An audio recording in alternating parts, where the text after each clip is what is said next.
Universal design for learning, and how it can help us be better teachers. You may be asking yourself, what is universal design?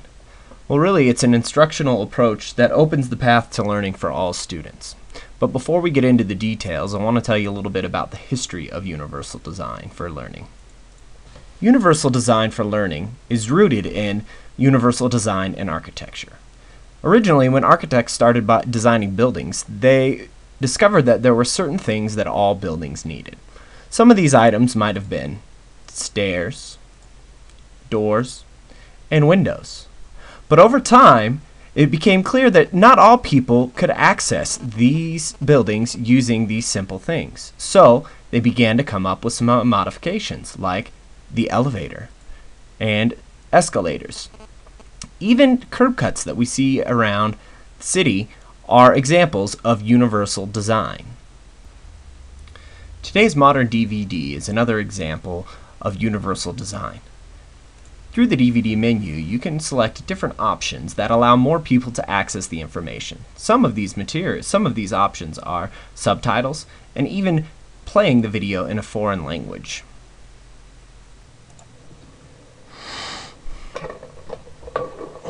Universal design for learning. There are three main principles to universal design for learning.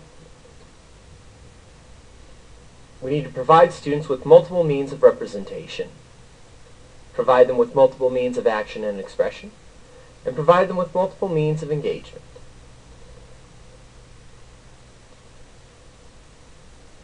The first principle, the representation, is the what of learning. It's what the students are learning.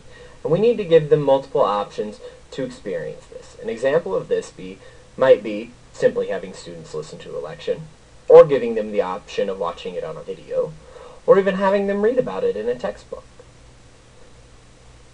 The action and expression is the how of learning. It's how the students will be learning the information. Maybe they'll be writing down their responses on paper, or perhaps they would prefer the option to record a podcast, or maybe even create a video. The third and final principle is providing students multiple means of engagement. It's the why of learning. Why are the students learning this? Why should they be excited about it? And we can do this by engaging them, finding ways to incorporate things that they're interested in. Maybe it's talking about mathematics through sports, or finding their favorite animals when we're talking about habitats in science. And we can also engage students by allowing them to have a choice of how they'd like to work. Maybe they'd like to work alone, or with a partner, or even in a group. The three main principles of UDL are based on brain research.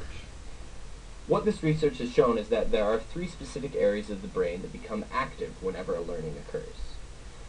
The first area makes up the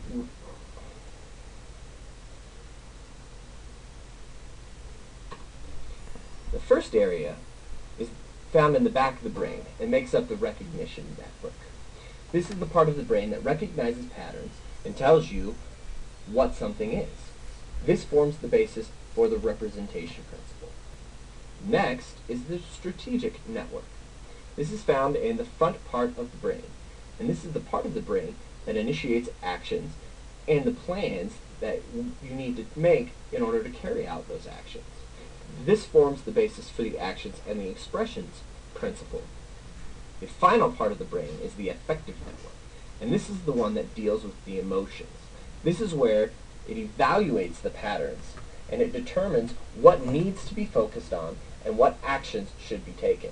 And this is where the basis for the engagement comes from. The most important thing that we need to take away from brain research is that it tells us that there are no regular brains and that there are no regular students. Each student and their brains are as unique as fingerprints. This has specific implication for the differences between students. Whether students differ culturally, ethnically, linguistically, or academically.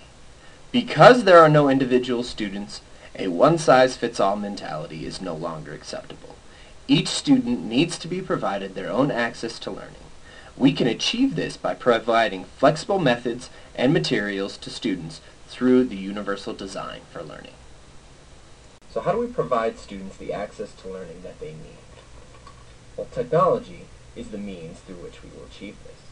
It is technology that we can use to respond to many of the students' different needs through the use of digital materials. It's the flexibility of digital materials that make them so useful. For example, we can take a simple line of text and increase the font, or maybe change the font.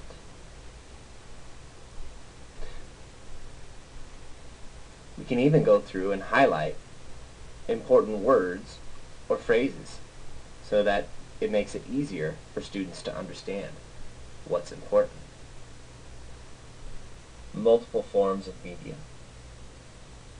There are many different forms of media that become helpful in classrooms. A simple search of iTunes will help us find apps for iPhones, apps for iPads, and even video podcasts in order to help students solve problems that they're working on. There are even podcasts or vidcasts on the internet that students can follow to learn to help them follow along better. 14. This is the exact same thing as saying 7 times x. And motivation. Dr. Grace Smith and Dr. Stephanie Thorne say that technology in itself is a motivator. By incorporating the use of iPods, iPads, cell phones, blogging, and creating videos into classrooms, students will be motivated.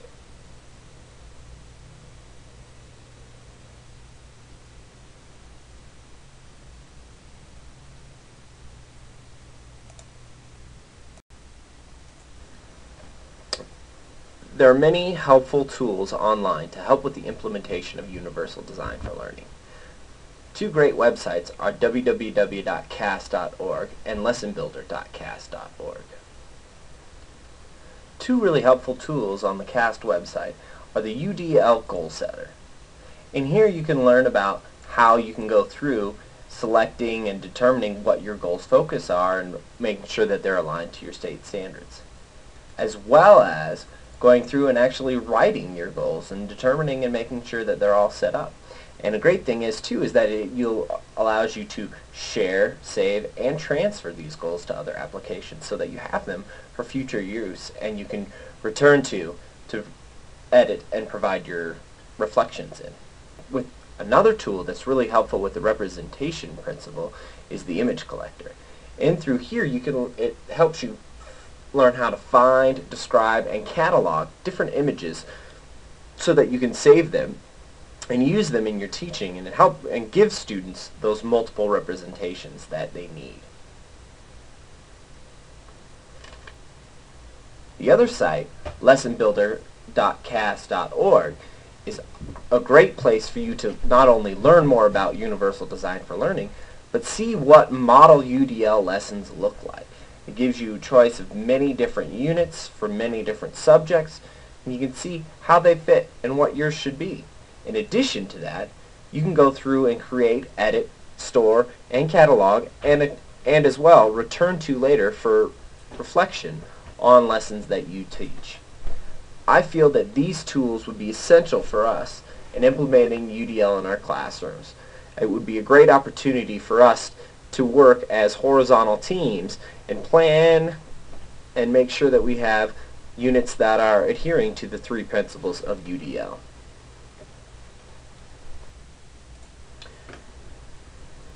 If you're not convinced already why we should begin incorporating UDL in our schools, I want to talk about 3 points, and the 3 points that really hit home for me for why we need to include UDL in our school. The first being engagement. There's an increased focus on engagement through the UDL process. It's one of the 3 principles. And if we begin to focus extra on making sure our students engaged in class, they will not become behavior problems, and they will be more excited about learning. Second, support. I think that UDL forces us to focus on supporting all our students and providing them each that individual pathway that they need to allow them to succeed. And finally, success. I believe through the proper implementation of UDL in our classrooms, we can help our school get on the track to making all of our students successful and proficient at grade level.